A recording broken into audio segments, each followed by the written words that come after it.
Hello viewers, আসসালামু আলাইকুম। আমরা আজকে আলোচনা করব ডিএনএ এবং আরএনএ এর মধ্যে পার্থক্য। সো 1 নম্বর পার্থক্য হলো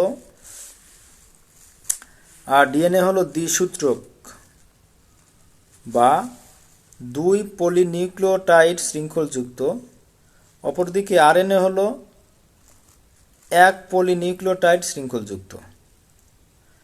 আচ্ছা, 2 নম্বর পার্থক্য হলো কি? ডিএনএতে ডিঅক্সিরাইবোজ সুগার থাকে, অর্থাৎ পেন্টোজ সুগার গঠনের 2 নং কার্বনে অক্সিজেন থাকে না।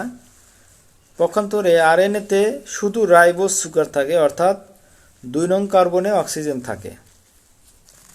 আচ্ছা, ডিএনএতে ইউরাসিল থাকে না, আরএনএতে থাইমিন থাকে না। ডিএনএ রিপাবলিকেশনের মাধ্যমে নতুন ডিএনএ তৈরি করতে পারে, অপরদিকে আরএনএতে রেপ্লিকেশন হয় না। ডিএনএ থেকে ট্রান্সক্রিপশনের মাধ্যমে আরএনএ তৈরি হয়, অপরদিকে আরএনএ থেকে ট্রান্সলেশনের মাধ্যমে প্রোটিন তৈরি হয়। আচ্ছা, ডিএনএ প্রোটিন সরাসরি তৈরি করতে পারে না, কিন্তু আরএনএ প্রোটিন তৈরি করতে পারে। ডিএনএর কোনো প্রকারভেদ নাই, কিন্তু আরএনএ 3 প্রকার, যথা এমআরএনএ, টিআরএনএ এবং আরআরএনএ।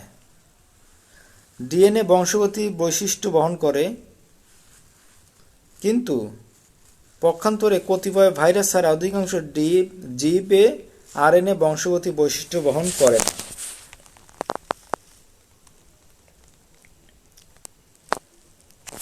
9 নম্বর আমরা পড়ব ডিএনএ কার্যকরভাবে চিরস্থায়ী, আরএনএ ক্ষণস্থায়ী।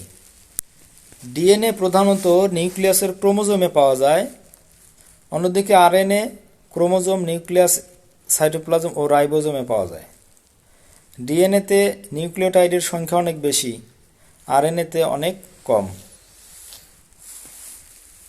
ডিএনএর আণবিক ওজন 10 লক্ষ থেকে বহু কোটি পর্যন্ত হতে পারে, অন্যদিকে আরএনএর আণবিক ওজন কয়েক লক্ষের বেশি হয় না। তো এই ছিল আমাদের ডিএনএ এবং আরএনএর পার্থক্য। আশা করি ভিডিওটা ভালো লেগেছে। সবাইকে রিকোয়েস্ট করব, যারা আমার চ্যানেলকে এখনও সাবস্ক্রাইব করো নাই, প্লিজ সাবস্ক্রাইব মাই চ্যানেল। আল্লাহ হাফেজ, আসসালামু আলাইকুম।